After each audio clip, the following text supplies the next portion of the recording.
आपण आता जी व्हॅन बघता समोर हे सांगली मिरज कुपवाड शहर महानगरपालिकेच्या आरोग्य विभागाकडे असणारी ही महिला सेक्शन व्हॅन आहे। महिला सेक्शन व्हॅन म्हणजे ज्यांच्या घरी ड्रेनेज व्यवस्था नाही आहे, ज्यांच्या भागामध्ये त्या ड्रेनेज व्यवस्था नसलेल्या घरांच्या ज्या काय संडासच्या टाक्या आहेत त्या उपसा करून घेण्याच्या ह्या आधुनिक पद्धतीच्या ह्या गाड्या आहेत।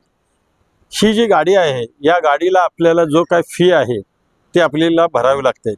आता सध्या 2025-26 साठी जी काही घरपट्टी येणार आहे त्या घरपट्टीमध्ये आता ज्यांच्या दारात ड्रेनेज असो वा नसो त्याला जलनिस्सारणचा जो काय चार्ज आहे तो आकारण्यात आलेलाच आहे, तो रद्द होणार नाही आहे।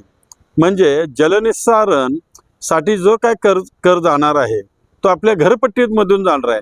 तर मी आयुक्त साहेब या गाडीच्या समोर उभारून व्हिडिओ का काढतोय, तर मी आपल्याला विनंती करतोय की आयुक्त साहेब जर का आमच्या घरपट्टीमधून जर तुम्ही ही जलनिस्सारणची रक्कम घेणार असाल तर किमान या गाडीला जे काय तुम्ही आमच्याकडून पैसे घेता भरून ते ज्या ठिकाणी ड्रेनेज व्यवस्था अजून झालेली नाही आहे त्यांच्याकडून याची फी घेऊ नये, तेवढी तर माफी द्या अशी मी नागरिकांच्या वतीनं रोज एक नवीन विषयाच्या माध्यमातून आपल्याला विनंती करत आहे की जेणेकरून आयुक्त साहेब जर का तुमचं ड्रेनेज झालं तर आमच्या टाक्या पण निघून जाणार आहेत, म्हणजे महिला सेक्शन व्हॅन आम्हाला बोलवायला लागणार नाही।